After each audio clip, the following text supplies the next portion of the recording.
الحمدللہ، اللہ تعالیٰ کا لاکھ لاکھ شکر ہے کہ مالک الملک نے اپنی یاد کی توفیق اور موقع عطا فرمایا۔ لاکھوں اور کروڑوں درود حضرت محمد مصطفیٰ صلی اللہ علیہ وآلہ وسلم پر، جن کے طفیل مالک الملک نے یہ مہربانی عطا فرمائی۔ سامعین کرام، اللہ تعالیٰ نے قرآن پاک میں ارشاد فرمایا، اعوذ باللہ من الشیطان الرجیم، بسم اللہ الرحمن الرحیم۔ قسم ہے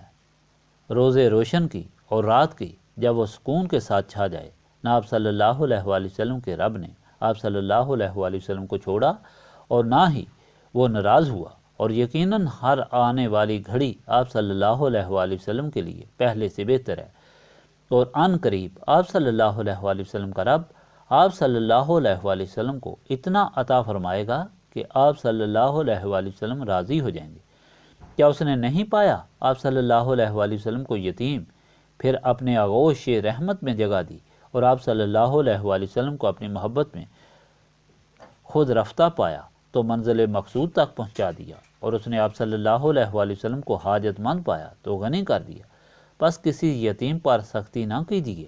اور جو مانگنے آئے اس کو مت جھڑکیے، اور اپنے رب کی نعمتوں کا ذکر کرتے رہیں۔ پچھلے فرمان میں اللہ تعالیٰ نے مظاہر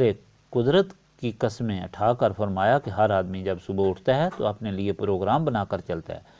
کوئی تو اللہ تعالیٰ کے راستے میں خرچ کرتا ہے اور اچھی بات کہتا ہے، لوگوں کو اللہ تعالیٰ کے راستے کی ہدایت کرتا ہے، اور کوئی اللہ تعالیٰ کے دیے ہوئے مال کو خرچ کرنے میں بخل کرتا ہے، اچھی بات کو جٹلاتا ہے۔ اللہ تعالیٰ فرماتا ہے اچھے عمل والے اور اچھے کہنے والے کی اللہ تعالیٰ مدد کرتا ہے،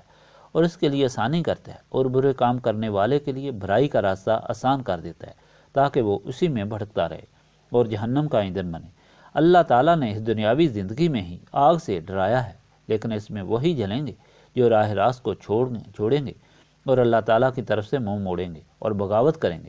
اور جو اللہ تعالیٰ کے فرمان کی اطاعت کرتے ہیں، اپنے مال کو اللہ تعالیٰ کی رضا کی خاطر خرچ کرتے ہیں، ان کے لیے اللہ تعالیٰ کی رضا ہے جو سب سے بڑا صلہ ہے، اور جنت کے باغات ہیں۔ آج کے فرمان میں اللہ تعالیٰ نے اپنے محبوب صلی اللہ علیہ وآلہ وسلم کی شان بیان فرمائی اور اپنے عنایات بے پایاں کا ذکر فرمایا، اور آپ صلی اللہ علیہ وآلہ وسلم کو مخلوق کے ساتھ ایسا سلوک کرنے کا حکم دیا جس سے اللہ تعالیٰ راضی ہو۔ اور دراصل یہ آپ صلی اللہ علیہ وآلہ وسلم کے غلاموں کے لیے ہدایت ہے کہ وہ یہ سمجھیں کہ اللہ تعالیٰ نے اپنے محبوب پاک صلی اللہ علیہ وآلہ وسلم پر کتنی مہربانی فرمائی، اور اللہ تعالیٰ اپنے محبوب پاک صلی اللہ علیہ وآلہ وسلم سے کتنا پیار کرتا ہے، اور مخلوق خدا کو اللہ تعالیٰ کو راضی کرنے کے لیے کیا دستور عمل اختیار کرنا چاہیے۔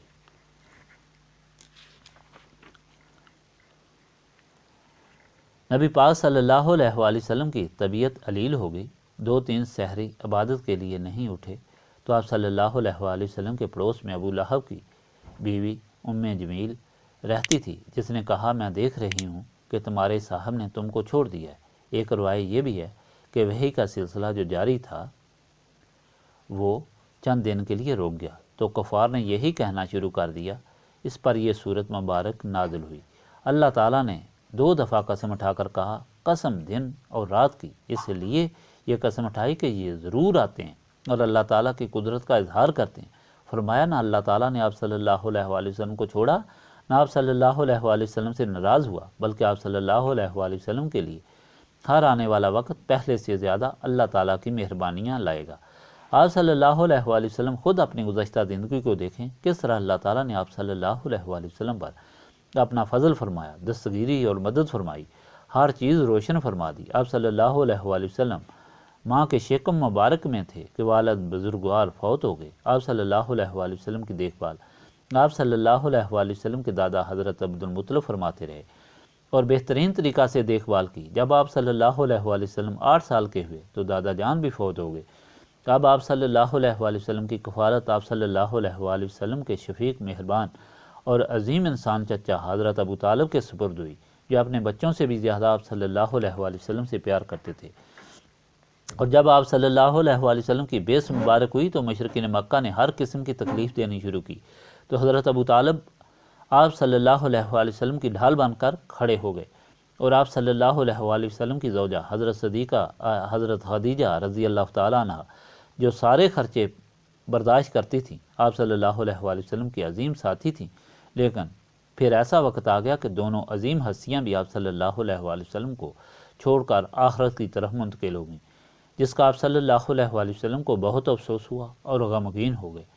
آپ صلی اللہ علیہ وآلہ وسلم کی دلداری کے لیے آپ صلی اللہ علیہ وآلہ وسلم کو معراج شریف کا شرف عطا فرمایا گیا، جس میں آپ صلی اللہ علیہ وآلہ وسلم کو عالی شان عزت بخشی گئی اور قدرت الہی کے مظاہرے دکھائے گئے، اور اس طرح آپ صلی اللہ علیہ وآلہ وسلم کی شان کو بلند سے بلند تر کر دیا۔ اور پھر آپ صلی اللہ علیہ وآلہ وسلم کو مدینہ پاک ہجرت کا حکم ہوا، جہاں اوس اور خزرج دونوں قبیلے آپ صلی اللہ علیہ وآلہ وسلم کے انصار اور جانصار بن گئے، اور پھر ساری دنیا حضور پاک صلی اللہ علیہ وآلہ وسلم کے قدموں میں آ گئی۔ صلح حدیبیہ اور فتح مکہ مکرمہ اس بات کی گواہ ہیں کہ ہر طرف آپ صلی اللہ علیہ وآلہ وسلم کی حکومت لوگوں کی جانوں پر اور دلوں پر قائم ہوگی۔ اللہ تعالیٰ کی مہربانیوں کا ذکر فرمایا گیا کہ کس طرح ہر مقام پر اللہ تعالیٰ نے آپ صلی اللہ علیہ وآلہ وسلم کی مدد فرمائی،